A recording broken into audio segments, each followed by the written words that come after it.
Before we get too far into the video, I want to let you guys know that I am doing a giveaway.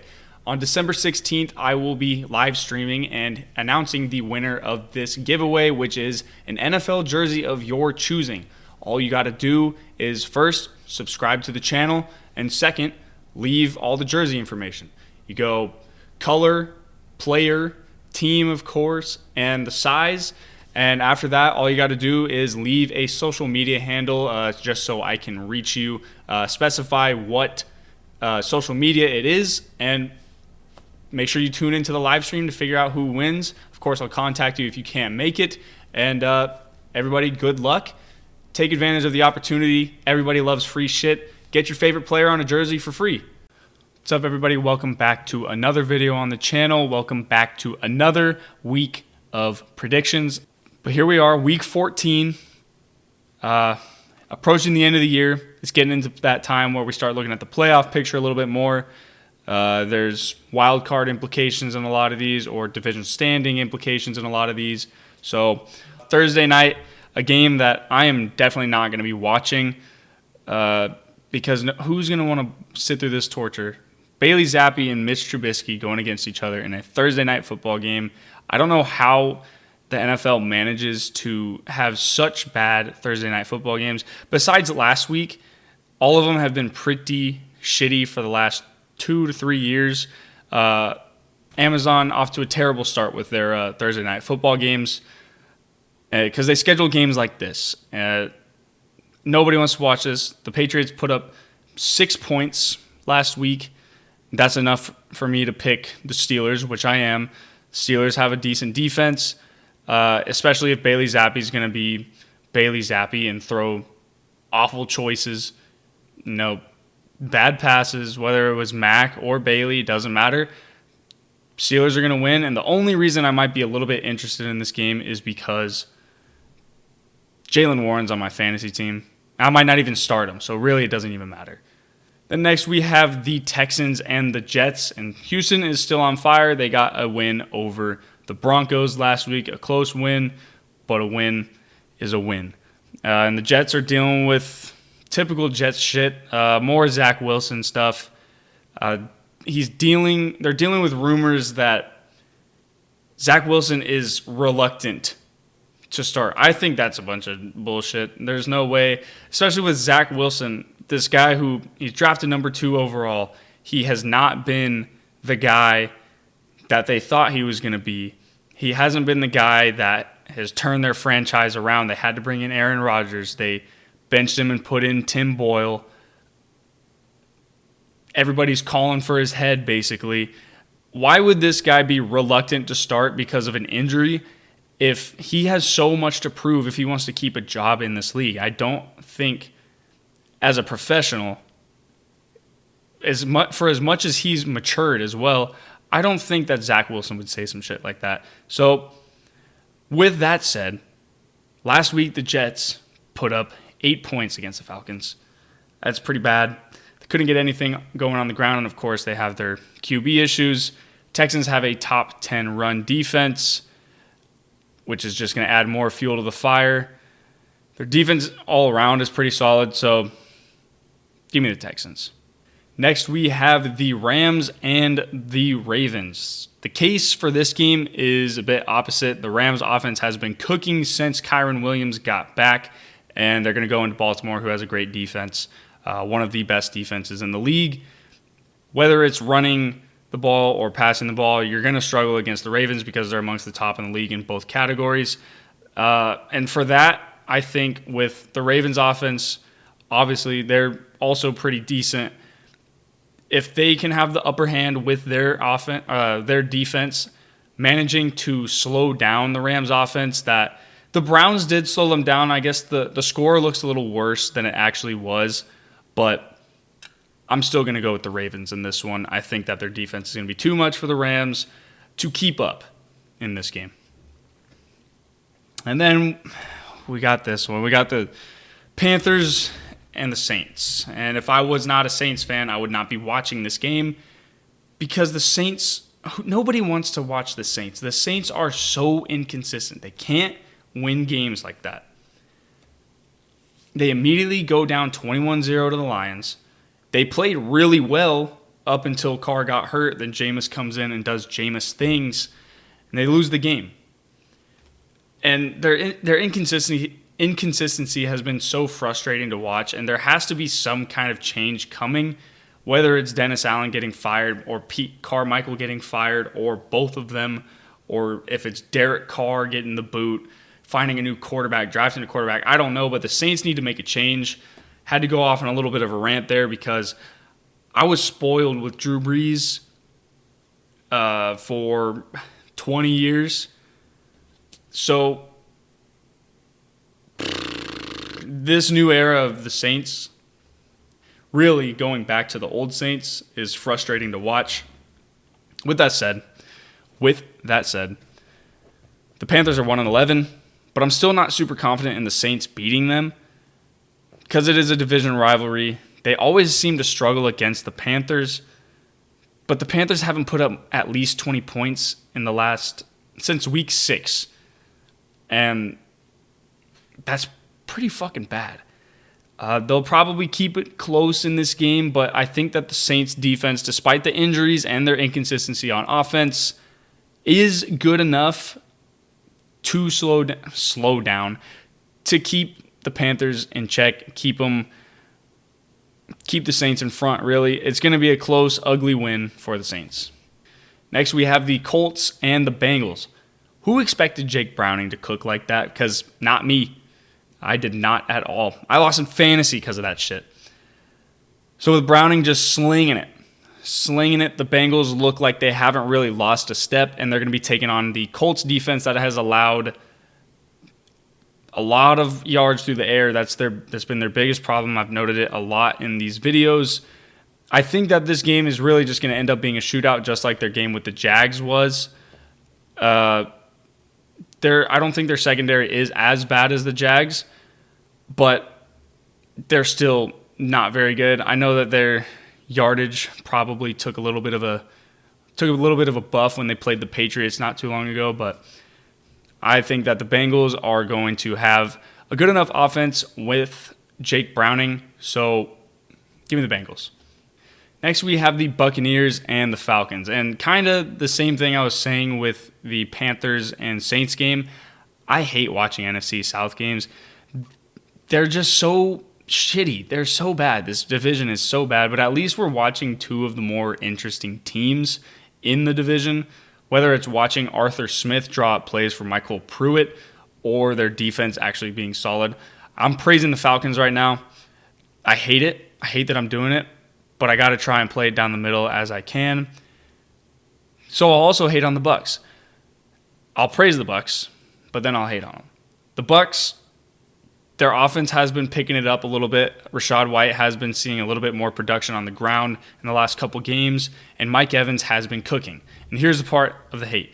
I fucking hate Mike Evans. I used to really like him before he cheap-shotted Marshawn Lattimore, and maybe that's just a toxic Saints fan in me coming out right now. But I don't like Mike Evans. He's a stud. 10 straight seasons of 1,000 yards. Nobody's done that. He might go his whole career with getting 1,000 yards a season, but I don't like him. But these rivalry games are just so hard to tell.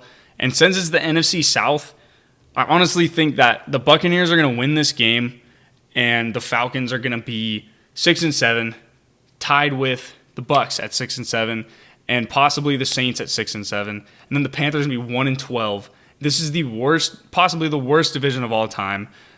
And not only do I kind of think it's gonna happen, I really just want it to happen because I want the Saints to have a better chance. So I'm gonna speak it into existence. Next, we have the Jags and the Browns. Now let's backtrack back to Jake Browning cooking. He cooked the Jags. The Jags defense has allowed the third most pass yards on the year, and despite the Browns' quarterback struggles and injuries, the youngster, Joe Flacco, showing that he belongs in the league, man. I think they're going to get behind the Rook, and he's going to take them to the promised lands. I think that Cleveland's defense really is just good enough to where even with Joe Flacco at quarterback, they can win the game. And I absolutely think that's what's going to happen because I'm picking the Browns. I just think that the Jaguars defense is really pulling them down, and they have C.J. Beathard starting at quarterback. Of course, how could I graze over the Trevor Lawrence injury? He's going to be out, so give me the Browns. Next, we have the Lions and the Bears. Lions have been kind of slacking lately. They were pretty close to losing it against the shit-ass Saints. They got cooked by the Packers on Thanksgiving and had some close games with the Bears and the Chargers. So they did win 3 out of 4 of those games, but they haven't been the same team that we saw that, they beat the Chiefs. We haven't seen the same team that was dominant early in the season. But let's take a look at who they're playing. They're playing the Bears. I don't have to get too deep into that. The Lions are a better overall team. The Bears don't really have a great defense. And Lions still have a great offense. I just don't really think that the Bears are going to pull it off. I know they were close, but still, I'm going to take the Lions here. Next, we have the Seahawks and the 49ers. The 49ers, again, look like the best team in football right now. I said it earlier in the year, then they had their slump, then they are doing it again. Hopefully they have a slump because I don't like the 49ers. I have a lot of friends who talk shit. They deserve to be humbled. But pretty damn good fight against the Cowboys that the Seahawks put up last Thursday. Their main thing is that they couldn't stop the Cowboys on defense. And if there's any team that you really want to worry about, maybe not so much. On offense, the 49ers are definitely a threat. They're so good that they're making Brock Purdy the front runner for MVP. I don't think that's correct. I think that he's not necessarily a product of the weapons, but he definitely benefits from having a bunch of weapons. I'm not going to take anything away from him, but I wouldn't make him MVP because of it. And then on defense, they are better than the Cowboys. They have the number 1 defense in the league, and if you can't stop anybody on defense, but you're going against the best defense in the league, it's just not a good recipe. So give me the 49ers. Next, we have the Raiders and the Vikings. The Vikings had a little bit of a hot streak going. Then Josh Dobbs threw 4 picks. 2 picks were not really his fault, but still, 2 picks would be. He was doing pretty good up until until that game. He's going to start again this week, and they're playing the Raiders, who their defense is kind of just meh. They struggle mainly on the ground, if anything, and the Vikings' backfield really hasn't been too impressive. They've actually been disappointing. I thought Alexander Mattison was going to do a lot better, or I wouldn't have drafted him in as many leagues this season, but the addition of Ty Chandler kind of being factored in there might help out a little bit more.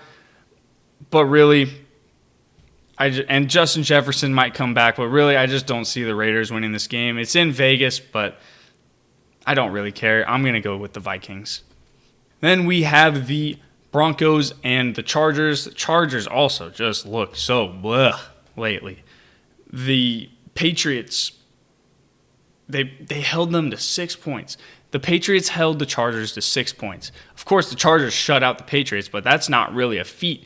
The Saints did that. So it's really not that much of an achievement.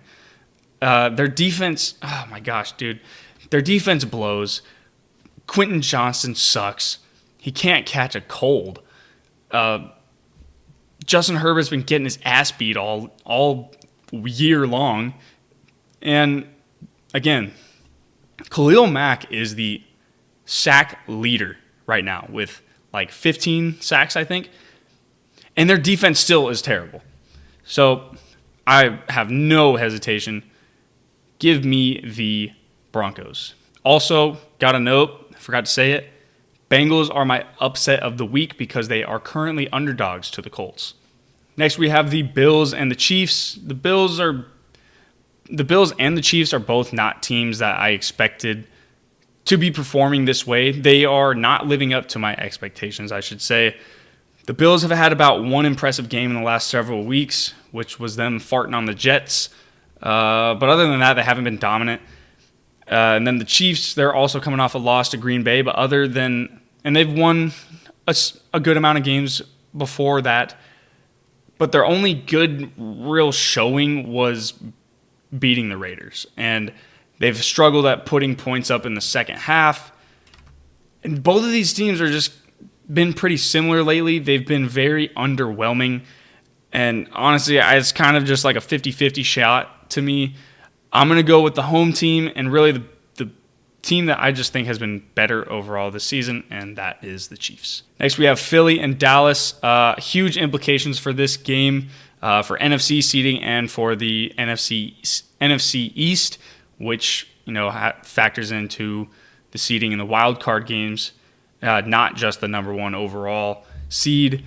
But there's a big cloud looming in Jalen Hurts.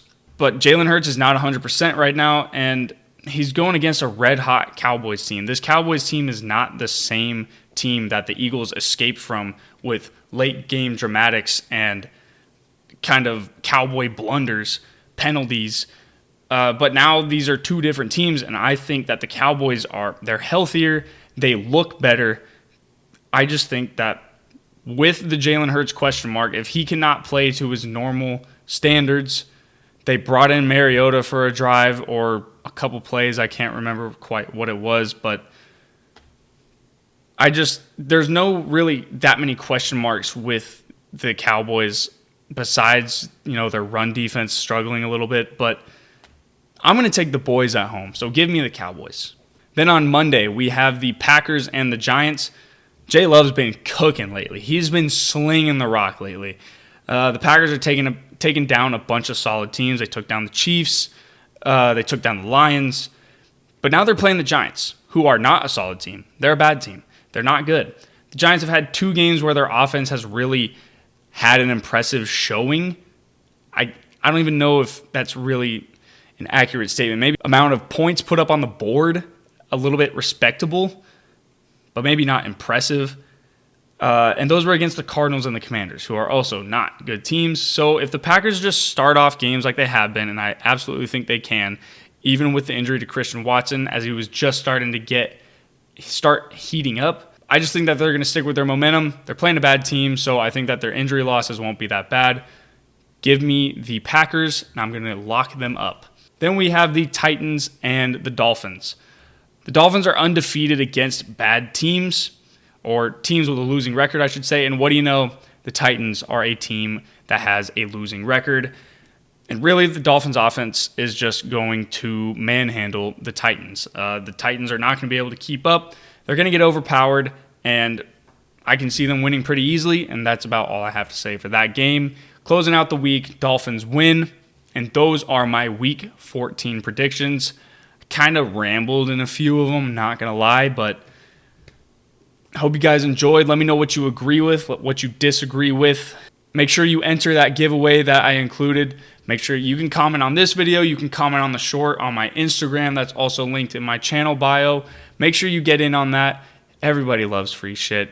If you're a football fan, you obviously want a free jersey. So get in on that. Tell your friends. I'm trying to grow the channel a little bit. Make sure you tune into the live stream on December 16th. And until the next video, whether it is a predictions video or a concept video, I'll see you later.